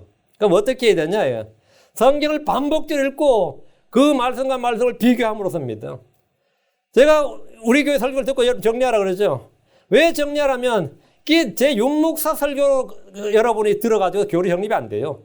그것을 여러분이 스스로 성경을 찾아서 성경을 확인을 해야지 정립이 돼요. 여러분 직접 그걸 찾아서 직접 그걸 이제 보면서 직접 확인을 하면서 내가 컨펌을 해야 된다고. 내가 전부 하나를 다 체크를 해. 성경에서 과연 그러한지 여러분이 베레아 사람들처럼 성경을 상고를 해야 돼. 그 말씀과 말씀을 비교하고 반복적으로 읽어야 됩니다. 제가 아는 성경의 모든 지식은 다 이렇게 해서 알고 배운 겁니다. 반복해서 읽고 그 뜻을 찾기 위해서 구절과 구절과 단어와 단어를 비교함으로써 말씀에 포함된 그 의미를 배울 수 있습니다. 이를 위해서 우리는 뭐 해야 된다? 공부해야 됩니다. 공부해야 돼. 잠언 15장 28절에 의로운 자의 마음은 대답을 하라고 연구하거니와 사악한 자의 입은 악한 것들을 쏟아내느니라. 연구하거니와 이게 뭐냐? 스터디. 공부한단 말입니다. 잠언 20장 21절 너로 하여금 진리의 말씀들이 확실함을 알게 하며 또 너희가 사람을 보내는 자들에게 진리의 말씀들로 답변하게 하려면 있겠느냐? 이렇게 해서 공부하는 거죠. 주께는 우리에게 말씀을 공부하라고 하셨습니다. 성경을 탐구하라 했어요. 디모데후서 2장 15절 너는 진리의 말씀을 바르게 나누어 내 자신을 하나님께 인정받은 자로 부끄러울 것이 없는 일꾼으로 나타내도록 연구하라, 공부하라 이 말입니다. 다섯째, 우리는 때를 분별하는 법을 배워야 됩니다. 크리스천들은 때를 분별하는 법을 배우라. 우리가 배워야 할 것은 때를 분별하는 겁니다. Times and season. 지금이 어느 때냐예요. 마지막 때죠. 전도서 8장 5절에 누구든지 명령을 지키는 자는 악한 일에 손을 내지 아니하리니 지혜로운 사람의 마음은 때와 판단을 분별하느니라. 때와 판단을 분별한다요. 우리는 어리석은 자가 아니라 지혜로운 자로서 걷기 위해서 때와 판단을 분별해야 됩니다. 역대기상 12장 32절 이사갈 자손 중에서 때를 깨닫고 이스라엘이 마땅히 행할 바를 아는 자들과 그들의 우두머리가 200명이었더라. 엄청난 겁니다. 이사갈 자손에 왜 이런 인재들이 많았는지 때를 깨닫고 이스라엘이 마땅히 행할 바를 아는 자들 그들 우두머리가 200명이나 됐다 이거예요. 이 정도면 뭐 엄청난 거죠. 크리스천들은 모두 이와 같아야 됩니다. 때를 깨닫고 행할 바를 아는 자들. 주님 무화과나무의 비유를 배우라고 하셨습니다. 알라가 아니라 배우라. 배우라. 믿으라 알라가 아니라 배우라. 배우라. 뭘 배우란 거예요? 마태복음 24장 32절. 이제 무화과나무의 비유를 배우라. 그것에 가지가지 열하고 잎사귀를 내면 여름이 가까운 줄 너희가 아나니. 무화과나무의 비유를 알라 아닙니다. 무화과나무의 비유를 배우라 했어요. 그럼 무화과나무의 비유가 뭡니까? 무화과나무의 비유란 그 나무를 통해 사람들이 누구나 계절을 알 수 있기 때문입니다. 뭐 캘리포니아는 뭐 어때? 무화과나무가 여름에 무화과나무 보고 계절 알아요? 뭐 보고 계절 압니까? 이제 봄이 왔네 어떻게? 여름이 왔네를 뭐 보고 알아요? 한국은 매화를 봄의 절정이라 그럽니다. 매화를 봄의 절정이라 그래요. 그러니까 매화가 딱 피면 이제 봄이네. 매화가 좀 일찍 피죠. 다음에 개나리. 어디 가다가 여러분 노란 개나리 어때요? 참 예쁘지. 근데 그 노란 개나리 딱 피면 그죠? 그 봄이 왔다 그러죠. 벚꽃도 마찬가지. 제가 다닐 때 학교는 벚꽃이 정말 몇백 미터에 걸쳐서 벚꽃이 벚나무를 심어놨는데 장관이에요. 근데 어느 날 뭐 일제풍이 어쩌고 뭐 이런 말 나오는 바람에 싹 다 베었는데 저는 그게 그렇게 아쉽더라고요. 그거 다 베어버린 거예요. 그 나무를. 이제 그거 없는 거지. 아주 황당한 거지. 봄 되면 진짜 한동안 그 학교 오면 딱 창문을 딱 내려봤을 때 그 벚꽃이 그렇게 예쁠 수가 없었어요. 근데 뭐 갑자기 뭐 외색이 어떻고 일본이 어떻고 뭐 이러면서 아이고 뭐 싸그리 다 베어버렸는데 아 진짜 하여튼 벚꽃도 다음 진달래 요즘은 진달래 못 볼 겁니다. 진달래는 민둥산에 핍니다. 예. 화렵수 중에서도 이게 나머지 나무가 많이 있어버린 진달래 꽃은 사그러들어 버려요. 근데 저희 시골 때는 워낙 이제 그때 나무가 별로 없었기 때문에 산마다 진달래가 이제 엄청났어요. 진달래가 엄청났어요. 이제 봄의 절정이라고 해서 봄이 왔다 이렇게 말하죠. 유대에서는 뭐라 하냐면 무화과나무입니다. 유대에서는 무화과나무의 가지나 잎사귀를 보면 봄이 왔다가 아니라 여름이 왔다 그래요. 여름이 가까이 왔다 이렇게 말합니다. 누구나 알 수 있는 때의 표적이 무화과나무인데 누가복음 21장 29절 30절에 또 그분께서 그들의 한 비유를 말씀하시되 무화과나무와 모든 나무를 보라. 마태복음에서는 무화과나무 하나만 말했어요. 누가복음에서는 무화과나무만 아니고 무화과나무와 모든 나무를 보라. 그것도 이삭을 내면 너희가 보고 이제 여름이 가까이 온 줄을 너희가 스스로 아느니라. 그러니까 나무를 보면 알 수 있다고요. 나무에 꽃이 피고 하는 걸 본 잎사귀 이걸 보면 알 수 있죠. 우리는 때를 아는 법을 배워야 됩니다. 지금이 어느 때인지를 알아야 되는데 주님은 시대의 표적을 분별하지 못하는 이들을 책망을 하셨습니다. 마태복음 16장 3절에 또 아침에는 하늘이 붉고 흐리니 오늘은 날씨가 구지리라 하는도다. 오 너희 위선자들아 너희가 능히 하늘의 모습을 분별하거니와 시대의 표적들은 분별하지 못하느냐. 주님 책명을 하셨죠. 여러분이 아마 여기서 우리 캘리포니아 항상 맑으니까 날씨를 분별할 일이 없죠. 한국에서 이제 뭐 여행 온 사람이 가온 사람은 하늘 흐리면 곧 비 오겠네. 그래서 우리 웃지 그러면 그죠? 비 오긴 뭐 비 와. 좋지. 우리 흐리면 이렇게 날씨 흐리면 좋지. 일하기 좋네. 그렇죠. 비 온다 생각 안 하죠. 여기는 왜? 근데 제가 어릴 때 시골 살 때 저희 할머님에도 그렇고 저희 동네 모든 사람들은 다 기상예보관이었습니다. 저녁 때 해질 때를 딱 보면서 아니면 밤하늘에 별들과 달을 딱 보면서 내일 기상을 딱 예측하는 거예요. 내일은 덥겠다. 내일 어떻겠다. 저는 그거 잘 몰랐는데 뭐 몇 개를 가르쳐 주더라고요. 나한테 뭐 별이 달에 귀에 걸리면 뭐 어떡고 뭐 이런데 내가 별이 달에 귀에 걸린다라. 하여튼 그렇게 해서 뭐 몇 가지 가르쳐 주는데 어린 마음에 근데 저희 그 동네 사람 다 그랬어요. 그리고 시계도 없었어요. 시계도 별로 없었는데 그냥 일하다가 한참 일하다가 이제 12시다 이렇게 말해요. 근데 그게 얼마나 정확히 맞는지 몰라요. 그리고 산 넘어서 완행버스 시간에 가서 알아서 맞춰 가. 산 넘어 완행버스 시간을 알아서 맞춰서 갔다고. 시계도 안 보고. 그거 희한하죠. 엄청났어요. 그래 주님께서 지금 하는 말씀이 뭐냐면 너희가 아침에는 하늘이 붉고 흐리니 오늘 날씨가 구지라. 그러니까 유대 땅에서는 아침에 하늘이 붉고 흐리면 뭐라고? 날씨가 구준 거고. 이렇게 안다는 거죠. 그러니까 너희가 능히 하늘의 모습은 분별하거니와 이 시대의 표적들은 분별하지 못하느냐? 시대의 표적은 뭐냐 이거예요. 무화과나무와 모든 나무처럼 이제 표적이 있다는 거죠. 우리는 때를 알아야 되는데 이 때가 지금 어느 때인지를 알아야 돼요. 그걸 어떻게 알아요? 배워야지. 그럼 지금 2019년인데 지금 어떻게 배워야지. 지금 어느 때냐? Last day. Last days입니다. 지금은 롯의 날들이고 노아의 날들입니다. 주님은 사람의 권리만 있고 하나님 없는 시대입니다. 지금은 하고 사람의 시대만 있고 하나님 없는 시대. 이게 라오디케아입니다. 라오디케아가 하나님은 없고 사람의 권리, 인권만 있는 시대. 지금 악하고 패역한 시대, 삐뚤어진 시대입니다. 지금 주님이 오실 날이 멀지 않은 때입니다. 어떻게 하느냐? 무화과나무를 보듯이 하늘의 모습을 보듯이 각종 시대의 표적들을 매일 신문과 뉴스를 통해 듣고 보고 있습니다. 동성애가 합법화되는 순간에 동성애가 합법화됐어요. 근데 이 미국이 얼마나 미친 나라면 투표에서 분명히 이 캘리포니아에도 그래요. 투표를 했어요. 투표를 했는데 반대가 어쨌든 몇 프로로 이겼습니다. 캘리포니아는 동성애 반대가 찬성보다 많았어요. 그러니까 그러면 어떻게 되죠? 법이란 건 이 민주주의 국가에서 보죠. 무조건 다수결의 원칙이죠. 그럼 무조건 다수결의 원칙에 따라서 이 법이 있는 법도 폐지돼야 됩니다. 동성애 합법화돼도 주민이 반대가 더 많으면 먼저 그 법은 무효가 돼야 된다고요. 그런데 동성애 찬성보다 반대가 더 많으니까 이걸 연방대법원에 제소를 한 거예요. 그러니까 캘리포니아 주법이 연방대법원의 연방법에서 다시 심판해달라고 해서 연방법에서 대법에서 5대4로 합법을 시켜버린 겁니다. 그 투표가 절대 무효가 돼버린 거예요. 응? 대법원 5명이 합법을 시켜버린 거예요. 그래서 미국은 절대 합법이 되니까 이 동성애를 반대하는 게 절대 뭐가 된 거죠? 반대가 절대 불법이 돼버린 거죠. 그래 교회는 절대 뭐가 된 거죠? 불법이 돼버린 거예요. 그 목사가 동성애가 죄라고 말한 순간에 뭐가 된 거죠? 불법이 된 거예요. 그 이 동성애 단체들이 성경을 출판하는 존 더 반사하고 토마스 넬슨 사이다가 그에게 소송을 걸었어요. 동성애를 불법이라고 하는 출판물을 출판한다 이거예요. 성경을 출판하니까. 그러니까 이 존 더 반사에서 아이고 놀라라 해가지고 판권은 원래 우리한테 있는 게 아니다. 이건 우리가 만든 게 아니다. 이렇게 이제 변명을 한 거죠. 돈 물어주기 싫으니까. 그리고 이제 교회는 연방법 위배하는 단체가 된 거예요. 지금 현재 미국의 법에 따르면 우리는 절대 불법자들이 된 거죠. 이거 황당하게 된 겁니다, 지금.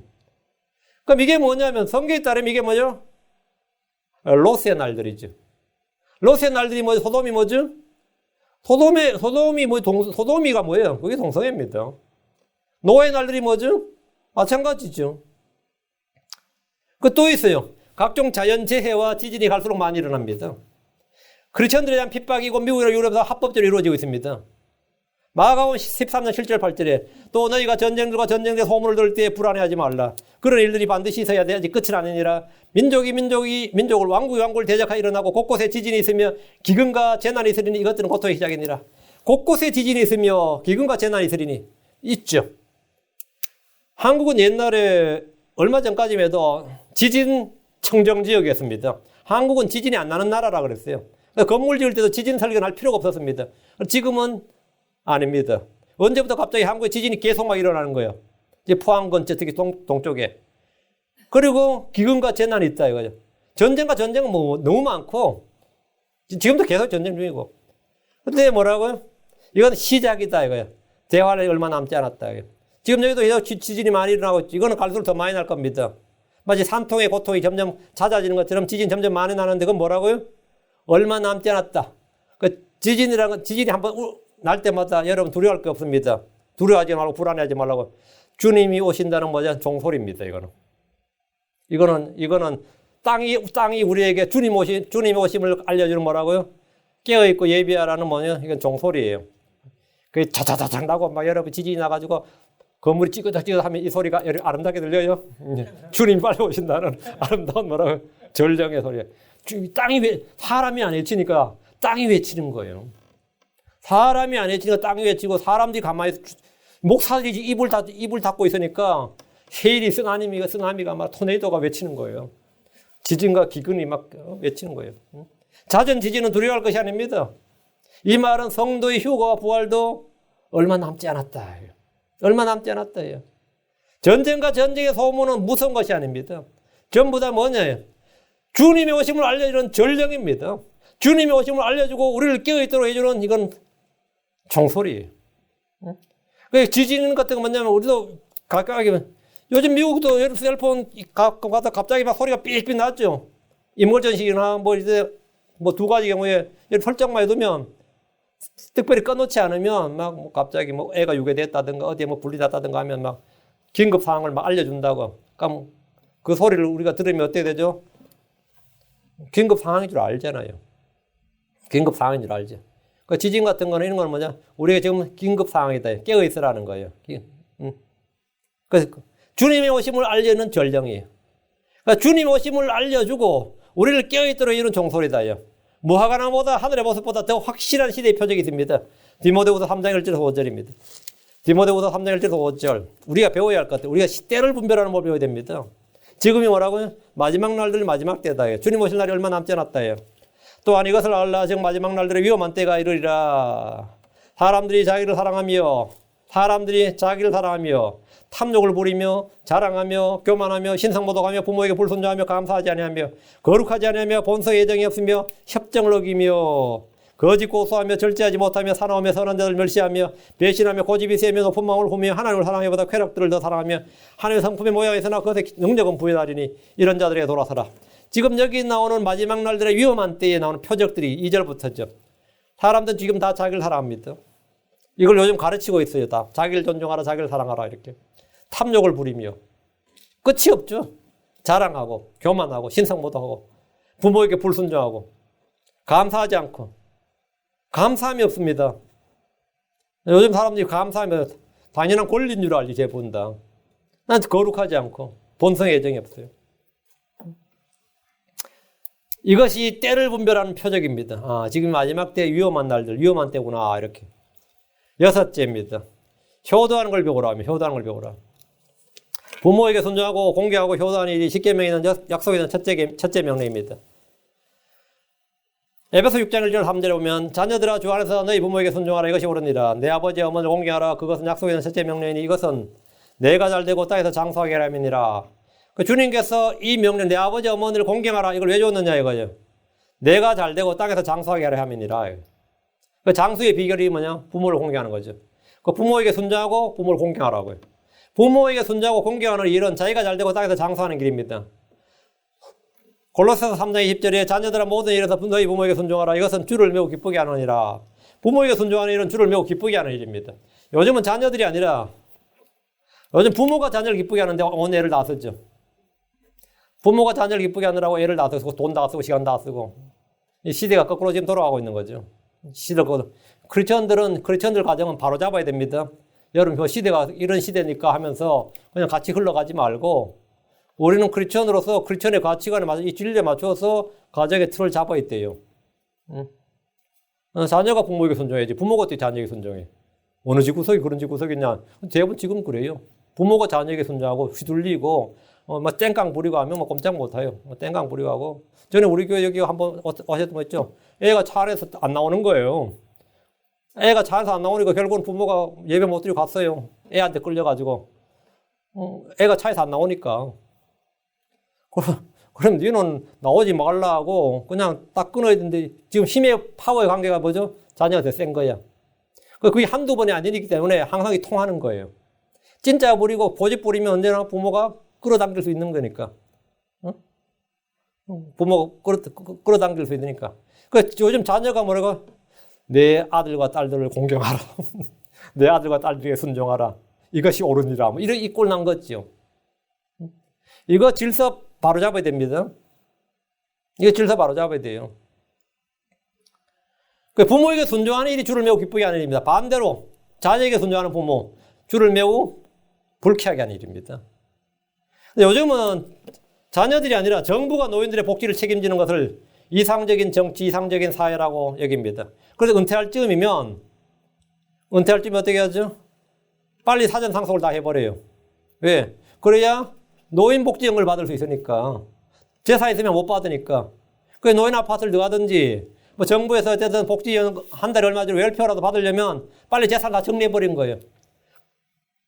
그래야 정부는 돈을 빨리 노인들이 붙잡고 있지 못하고 젊은 사람 빨리 줘가지고 돈을 돌게 만들려고 하는 거죠. 우리가 너희들의 노인들의 뭡니까? 노후를 책임질게. 그 웰페어 줄게 이 말이죠. 그리고 아프면 뭐 줄게 이렇게. 그 돈이 없으면 복지 혜택을 축소하고 안 주기 때문에 빨리 재산을 모두 정리해서 아무것도 소유하지 못하도록 만들어본데 정부가 강도입니다. 이 지금 미국뿐 아니라 서구 유럽도 복지사회, 사회주의 사회는 정부가 강도예요. 그래서 모든 이 평생을 벌어온 돈을 전부 다 빈털터리를 만들어버리고 너희가 빈털터리 안 되면 약도 공짜로 안 주고 병원도 공짜로 의료도 무상으로 안 준다 이거예요. 빈털터리 되면 우리가 약도 공짜로 주고 의료도 공짜로 해주고 다음에 뭐 아파트 들어가게 해주고 뭐 해주고 뭐 이렇게 하겠다 이거야. 근데 사람들은 또 이 어리석어가지고 그거를 투표로 갈 생각하자는 게 아니라 그거 처먹겠다고 또 빨리 하죠. 그래서 정부가 완전히 날강도가 된 거죠. 그렇게 안 하는 나라는 상속세라는 걸 거둬서 한국 같은 나라도 50% 이상 상속세를 거둬버립니다. 50% 돈 많은 사람 50% 상속세 거둬버리면 이건 완전히 다 뺏는 거죠. 평생 내가 소득에 대해서 세금을 다 내는데 사람이 단지 죽었다는 이유 하나만으로 죽은 사람의 돈을 다 뺏어버리는 거예요. 이런 황당한, 이거 완전히 날강도도 이런 날강도가 없어요. 근데 이제 그러면 전부 나한테 그렇게 하면 밀란 나겠죠. 10억 이상 있는 사람한테는 그렇게 할게. 그럼 어떻게 됐죠? 국민의 한 90% 이상 10억이 없을 거 아니에요. 그 사람 전부 다 찬성하겠죠. 다 찬성할 거는. 그러니까 유지가 되는 거예요. 그래서 빈털터리 만들고 나서는 정부가 연금을 주는 거예요. 연금을 주는 거죠. 그러니까 자녀들이 부모들을 공유하고 섬기는 것이 아니라 정부가 노인들을 관리하겠다는 거예요. 덕분에 부모들은 자녀를 키우는데 모든 힘을 다 쓰고는 아무런 보답을 받지 못합니다. 왜? 받을 수가 없지. 돈 다 주고 나서 이제 정부 연금 받아야 되니까. 그러니까 나는 애 낳고 키우고 나서는 자녀들 아무것도 못 받아요. 이것은 교회에서 진리의 말씀으로 가르쳐야 되고 성도들은 배워야 됩니다. 내가 복지형을 안 받더라도 자녀에게 받아야 돼. 근데 우리 마음이 참 인간이 간사해가지고 월 1,000불 정도 받아도 캘리포니아 보통 얼마 받아요 요즘? 1,000불 받아요? 1,000불 덜 받죠? 1,800불 한 1,000불 받나요? 그거 보면 제가 은행 가보면 가끔마다 그거 받아서 부부 갔다가 노인 부부 가가지고 그거 타서 가는데 그거 받겠다고 이제 그거 받으면서 전부 다 놓치는 거죠. 그거 받겠다고. 그 자녀들과 손자들은 자기 부모에게 보답하는 걸 배워야 됩니다. 보답하는 것을. 디모데전서 5장 4절에 만일 어떤 과부에게 자녀나 손자들이 있거든 그들이 먼저 집에서 효성을 보여 자기 부모에게 보답하는 것을 배우게 하라. 그것은 하나님 앞에서 선하며 받으실 만한 것이니라. 보답하는 것을 배우게 하라. 자녀나 손자들에게 배우게 하라. 이거 배워야 돼요. 가르쳐야 됩니다. 가르쳐도 배워야 돼요. 효도는 아이가 착해 사는 게 아닙니다. 돈이만 사는 게 아니에요. 배워 사는 겁니다. 뭘? 진리를 배워 사는 거예요. 돈이 많아 사는 거 아닙니다. 주의 말씀을 배워 사는 겁니다. 예전에 한국 사람들은 성경이 아닌 유교문화권에서 우리 그런 배웠지. 어릴 때도 저희가 한자 시간에 배운 시간이 뭐 효는 백행지 본이다. 효는 백행의 모든 행동의 근본이다. 이랬어요. 형식적인 체면치레든 효성을 보이는 사람들은 다 배워서 그렇게 하는 겁니다. 우리는 크리스천으로서 주의 법을 배워서 순종하고 우리는 유교를 배운 게 아닙니다. 주의 법을 배워서 그 말씀에 순종하고 그 말씀에 순종함으로 공경하고 효성을 보여서 자기 부모에게 보답하는 걸 배우게 해야 됩니다. 이것을 하나님 앞에서 선하며 받으실 만한 것이고 기쁘게 하는 겁니다. 기쁘게 하는 겁니다. 다음 7째 만족하는 걸 배워야 됩니다. 성도들이 반드시 배워야 되는 거예요. 만족하는 걸 배워라. 성도는 일상에서 일체에 만족하는 걸 배워야 됩니다. 사람의 욕망과 탐욕은 만족을 모릅니다. 아무리 가져도 더 가지고 싶은 것이 욕망입니다. 사람은 이 세상의 모든 걸 다 소유해도 만족하지 못합니다. 전도서 5장 10절에 은을 사랑한 자는 은으로 만족하지 못하며 풍요를 사랑한 자는 풍요를 사랑한 자도 소득의 증대로 만족하지 못하느니 이것도 헛되도다. 이것도 헛되도다. 은을 사랑한다면 사랑한 자는 은으로 만족 못하고 풍요를 사랑한 자는 소득의 증대로 만족하지 못한다. 그 말은 뭐냐? 100만 불 벌든 1000만 불 벌든 1억 불을 벌어도 그거는 뭐 그걸로 만족 못한다고요. 사람의 눈과 귀도 만족하지 못합니다.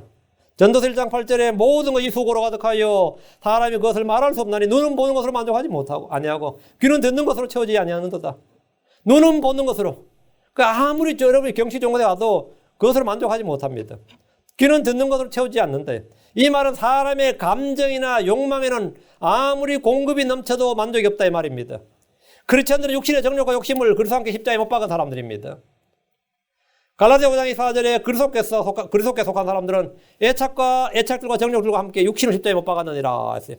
탐욕이란 욕망은 죽지 않는 사람, 탐욕이란 욕망이 죽지 않는 사람은 결코 만족이 없습니다. 그런 사람은 언제나 욕구 불만이 있습니다. 언제나 불평이 있고 비교의식과 열등감이 있습니다.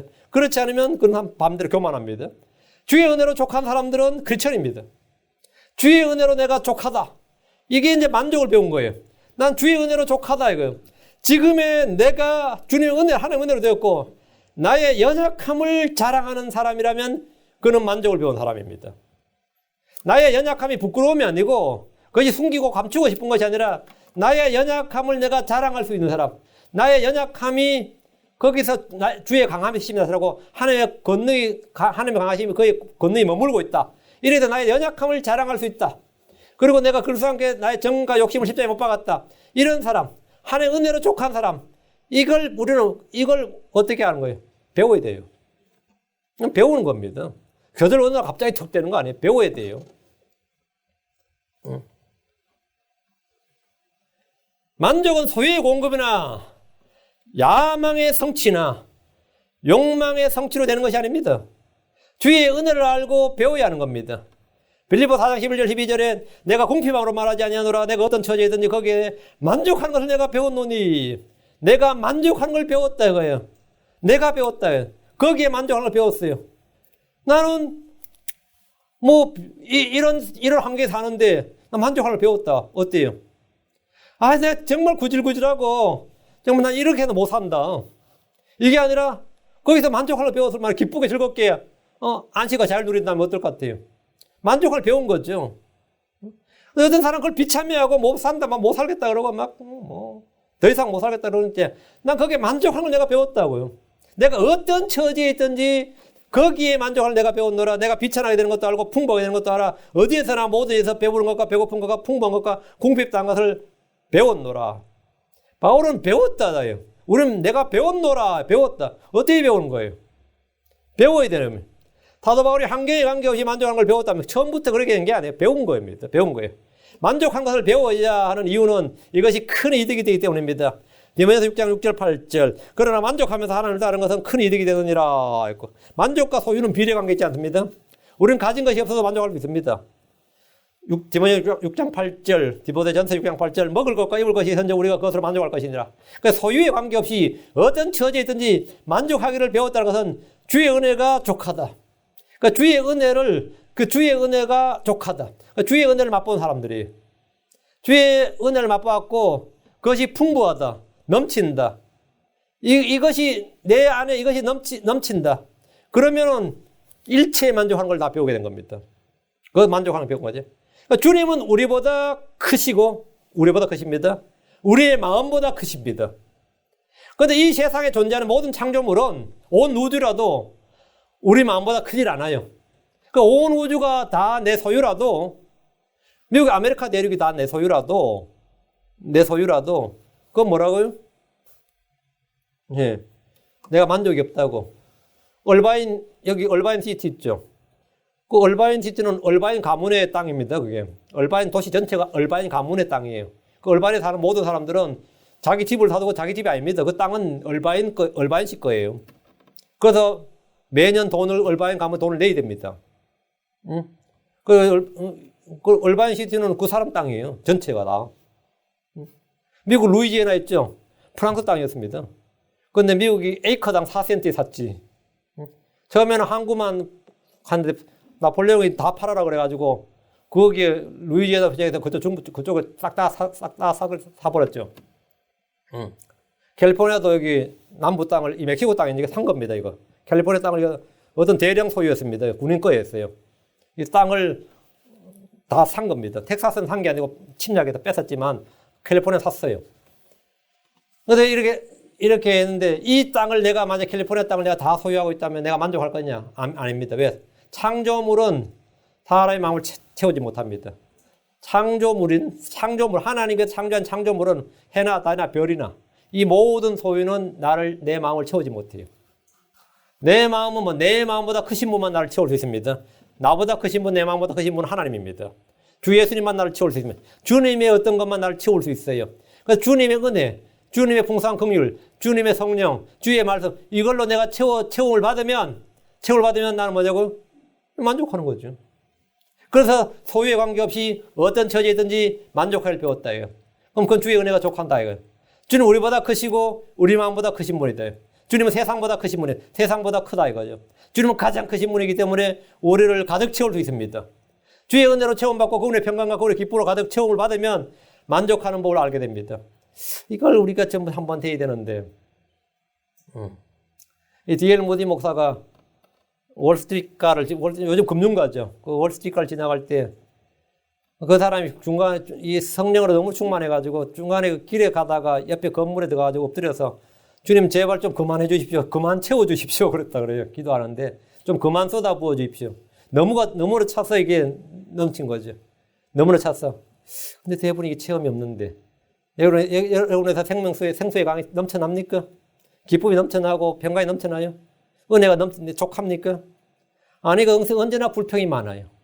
은혜가 차지 않으니까 언제나 불평이 많아. 말거머리처럼 부족하다 더 다오 그런다고. 이 말이 뭔지 알지 모르겠네. 성경 안 읽은 사람 몰라요. 내게 다오. 다 장문에 나오는 말씀입니다. 주의 은혜로 체험받고 그분의 평강과 그분의 기쁨으로 가득 체험을 받으면 만족하는 법을 알게 됩니다. 주 예수님으로 충분하다. 주 예수님 그분으로 충분하다. 이것이 참된 만족입니다. 이건 어떻게 되냐? 배우는 겁니다. 배워야 돼요. 그렇지 않으면 여러분은 매사에 항상 불평과 불만이 끊이질 않을 겁니다. 언제나 만족하는 법을 배울 수가 없을 겁니다. 우리는 평생토록 늘 배워야 됩니다. 평생도 늘 배워야 돼요. 최고의 교사 예수 그리스도입니다. 예수님은 결코 글을 배우신 적이 없는 분입니다. 여러분이 마리아나 요셉이 그래도 성령을 잉태한 자식인데 제대로 키워야지. 내가 빚을 내서라도 우리 애는 예루살렘으로 유학 보내야지. 그랬을 것 같아요? 그냥 이어받아 그랬어요. 그냥 아빠 따르면, 요셉 따라다니면 목수지 돼. 그러다 요셉은 글을 예수님은 글을 배운 적이 없습니다. 좀 황당하죠? 예수님은 최고의 한계에서 최고의 교육을 받은 게 아닙니다. 나사렛 시골에서 그 도시에서 제대로 엘리트 교육을 받은 게 아니라 교육을 못 받았습니다. 그건 베드로도 마찬가지겠지만 예수님이 그래요. 그런 구절이 성경에 있던가? 있어요, 없어요? 읽은 것 같아요? 예수님이 글을 못 배웠다는 말을 없어요? 있는데 여러분 성경 읽나 안 읽나 좀. 요한복음 7장 15절에 유대인들이 놀라서 이르되 이 사람은 결코 배우지 아니하였거늘 어떻게 글을 아느냐. 이게 지금 다른 이야기야. 어떻게 글을 아느냐 이거예요. 어떻게 글을 아느냐. 그 당시 문명률이 워낙 높은데 예수도 당연히 문명자인 줄 아는 거예요. 어떻게 글을 아느냐. 배운 적이 없는데 예수님 학교 안 다녔다고요. 어떻게 글을 아느냐고. 예수님은 고등교육을 받은 분이 아닙니다. 초등교육도 못 받았습니다. 예수님 누구에게 배운 겁니까? 아버지로부터 배웠습니다. 그분은 이제 생애지지죠. 그분은 고난받으신 이들로 순종하기를 배우셨습니다. 주님이 배우셨다예요. 히브리서 5장 8절 그분께서 아들이실지라도 친히 고난받으신 일들로 말미암아 순종하기를 배우사. 주님이 배웠다 이거예요.